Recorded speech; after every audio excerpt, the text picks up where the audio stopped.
حضور السلام علیکم۔ آپ کا یہ ادنا غلام آپ کی خدمت میں آداب عرض کرتا ہے۔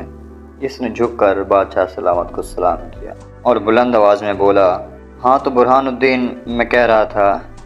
بادشاہ سلامت نے ایک نظر اس کی طرف دیکھ کر ہاتھ کے اشارے سے اس کے سلام کا جواب دیا اور پھر دائیں پہلو میں بیٹھے اپنے وزیر یا تدبیر برہان الدین کی طرف متوجہ ہو گیا۔ بادشاہ سلامت کی اس بے رخی پر اسے حیرت اور تعجب کا ایک زوردار جھٹکا لگا۔ بادشاہ سلامت اس وقت مصروف ہیں، شاید اس لیے توجہ نہیں کی، اس نے سوچا اور دربار کے ایک کونے میں کھڑا ہو گیا۔ بادشاہ سلامت اپنے وزیر سے کافی دیر تک گفتگو کرتے رہے۔ وہ بے چین اور منتظر نگاہوں سے بادشاہ کی طرف دیکھ رہا تھا کہ شاید بعد میں وہ اس کی طرف متوجہ ہوں۔ اس نے سوچا کوئی اور فریادی تو باقی نہیں ہے۔ بادشاہ سلامت وزیر سے گفتگو مکمل کر چکے تو سوالیہ نظروں سے دروازے پر کھڑے منادی کی طرف دیکھا۔ نہیں حضور، منادی نے عرض کیا۔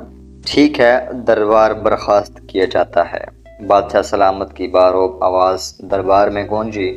تمام درباری دروازے کا رخ کرنے لگے۔ اوہ، تو یہ بات تھی، حضور مجھ سے اکیلے میں ملاقات کرنا چاہتے ہیں، اس نے دل ہی دل میں سوچا اور وہ دروازے سے گزرتے ہوئے درباریوں کو دیکھتا رہا یہاں تک کہ تمام دربار خالی ہو گیا۔ بادشاہ سلامت اپنے تخت سے اٹھے اور دروازے کی طرف بڑھے اور ان کے ساتھ وزیر یا تدبیر اور خدام بھی تھے۔ وہ بھی دروازے کے پاس ہی کھڑا تھا۔ بادشاہ سلامت نے گزرتے ہوئے آنکھ اٹھا کر بھی اس کی طرف نہیں دیکھا اور باہر نکل گئے۔ وہ ہکا بکا اسے جاتے دیکھتا رہا۔ اسے ان سے کم از کم یہ امید نہ تھی۔ جب تک بادشاہ سلامت نظروں سے اوجھل نہ ہو گئے، اس نے ان سے نظریں نہ ہٹائیں۔ پھر وہ ایک جھٹکے سے اپنی جگہ سے دروازے کی طرف بڑھ گیا۔ مارے غم و غصے سے اس کا چہرہ سرخ ہو رہا تھا۔ باہر اس کا گھوڑا بندھا ہوا تھا۔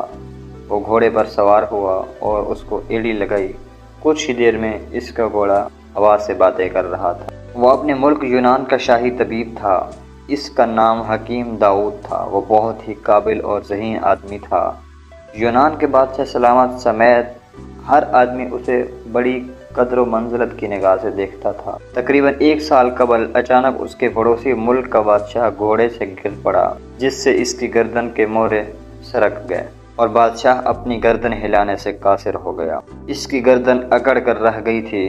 اس کے ملک کے شاہی طبیبوں نے بہت کوشش کی کہ کسی طرح بادشاہ کی گردن کے مورے واپس اپنی جگہ پر بیٹھ جائیں، مگر وہ ناکام رہے۔ بادشاہ بے حد تکلیف میں تھا۔ اکڑی ہوئی گردن کے ساتھ اس کے لیے ایک ایک لمحہ گزارنا بھاری ہو رہا تھا۔ ان دنوں یہ یونانی حکیم داؤد اسی پڑوسی ملک میں اپنے ایک دوست حکیم کو ملنے آیا ہوا تھا۔ اس کو بادشاہ سلامت کی بیماری کی خبر ملی تو وہ دربار میں حاضر ہوا۔ حضور دہکتے ہوئے انگارے منگوائیے، اس نے عرض کیا۔ بادشاہ سلامت نے اپنے خادم کو ہاتھ سے اشارہ کیا۔ کچھ ہی دیر بعد وہ خادم دہکتے ہوئے انگارے لیے حاضر ہو گئے۔ حکیم داؤد نے اپنے تھیلے سے چند بیج نکالے اور انگاروں پر ڈال دی۔ چند لمحوں بعد بیج جلنے لگے اور دھواں اٹھنا شروع ہو گیا۔ حضور جلدی سے ایک زوردار سانس لیجئے، اس نے چلا کر کہا۔ بادشاہ سلامت نے جیسے ہی زوردار سانس لیا، دھواں ناک میں داخل ہونے کی وجہ سے بادشاہ سلامت کو ایک زوردار چھینک آئی اور مہرے اپنی جگہ واپس آ گئے۔ آہا، میری گردن تو ٹھیک ہو گئی۔ بادشاہ سلامت نے جیسے ہی اپنی گردن ہلائی، مارے خوشی کو وہ چلا اٹھے۔ مانگ اے پردیسی طبیب، کیا مانگتا ہے؟ بادشاہ سلامت نے پرجوش لہجے میں کہا۔ حضور، خدا کا دیا ہوا اس غلام کے پاس سب کچھ ہے۔ آپ ہمارے ملک یونان کے بادشاہ کے دوست ہیں۔ بادشاہ یونان اس خادم کو دوست رکھتے ہیں اور دوست کا دوست بھی دوست ہوتا ہے۔ یہ غلام دوستوں سے معاوضہ نہیں لیتا۔ آداب۔ اتنا کہہ کر وہ دربار سے رخصت ہو گیا۔ بادشاہ سلامت سمیت تمام درباری حیرت اور تعجب کا بت بنے اسے تک رہے تھے۔ وہ اپنے ملک یونان واپس آ گیا۔ آج 1 سال بعد اس کا پھر اس پڑوس ملک میں آنا ہوا تھا۔ اسے ایک جڑی بوٹی کی تلاش تھی اور وہ جڑی بوٹی صرف اس ملک کے جنگلات میں پائی جاتی تھی۔ اپنی مطلوبہ جڑی بوٹی تلاش کرنے کے بعد اس کے ذہن میں خیال آیا کہ چلو لگے ہاتھوں بادشاہ سلامت سے ہی مل لیتے ہیں، ذرا حال احوال جان لیتے ہیں۔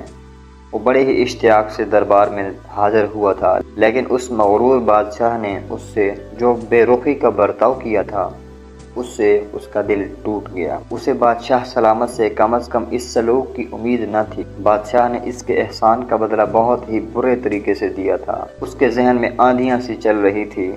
نظر انداز کیا جانا بہت ہی تکلیف دہ ہوتا ہے۔ دل و دماغ میں آتش فشاں سے پھٹنے لگتے ہیں۔ وہ بھی اس تکلیف سے گزر رہا تھا۔ اسے پتہ ہی نہ چلا کہ کب اس کا سفر تمام ہوا اور وہ اپنے ملک پہنچ گیا۔ اس نے اس مغرور بادشاہ کو سبق سکھانے کا فیصلہ کر لیا تھا۔ گھر جاتے ہی وہ اپنے مخصوص کمرے میں گھس گیا جس میں وہ بیٹھ کر دوائیاں بنایا کرتا تھا۔ کافی دیر بعد وہ کمرے سے نکلا تو اس کے ہاتھ میں ایک چھوٹی سی تھیلی تھی۔ احسان، یہ تھیلی پڑوس ملک کے بادشاہ کو دے آؤ، اسے میرا سلام کہنا اور کہنا یونانی حکیم داؤد کی طرف سے ہے، یہ قبول فرمائیے۔ اس نے اپنے وفادار غلام کو وہ تھیلی تھماتے ہوئے کہا تھا۔ غلام تھیلی لے کر اس بادشاہ کی خدمت میں پہنچا۔ حضور، ہمارے ملک یونان کے مایہ ناز شاہی حکیم داؤد نے یہ نذرانہ آپ کی خدمت میں حاضر کیا ہے۔ غلام نے تھیلی بادشاہ سلامت کو دیتے ہوئے کہا۔ بادشاہ سلامت نے تھیلی کھولی تو اس میں چند بیج اور ساتھ ہی ایک خط تھا۔ اس میں لکھا ہوا تھا، السلام علیکم ورحمۃ اللہ وبرکاتہ۔ حضور کا اقبال بلند ہو۔ عالی جاں، یہ چند بے حد قیمتی بیج ہیں جو میں نے برسوں کی محنت اور تلاش کے بعد حاصل کیے ہیں۔ آپ دہکتے ہوئے انگاروں پر ان کو جلا کر ان کی دھونی لیجئے، انشاءاللہ آپ کو بہت حیرت انگیز پیدا ہوگا۔ وعلیکم السلام داؤد یونانی۔ بادشاہ سلامت نے حیرت اور تعجب سے ان بیجوں کی طرف دیکھا۔ وہ بالکل ایسے ہی بیج تھے جیسے اس حکیم نے ان کی گردن کا علاج کرتے ہوئے استعمال کیے تھے۔ بادشاہ سلامت نے دہکتے ہوئے انگارے منگوائے اور بیج ان پر ڈال دیے۔ جیسے ہی بادشاہ نے دھونی لینے کے بعد اپنی ناک آگے کی، اسے ایک زوردار چھینک آئی اور اس کی گردن کے مہرے اپنی جگہ سے سرک گئے۔ اب اس کی گردن اکڑ کر رہ گئی تھی۔ یہ سب کچھ اس قدر آنن فانن ہوا کہ سب دنگ رہ گئے۔ اس گستاخ غلام کو پکڑ لو اور جاؤ اس کے گستاخ آقا حکیم داؤد یونانی کو ہمارے حضور بیڑیوں میں جکڑ کر حاضر کرو۔ بادشاہ کراہ کر رہ گیا کیونکہ گرجدار آواز میں سپاہیوں کو حکم دیتے ہوئے اس نے اپنی گردن کو ذرا سی حرکت دی تھی۔ بادشاہ سلامت کا حکم پاتے ہی سپاہی حکیم کو گرفتار کرنے کے لیے ملک یونان کی طرف دوڑے۔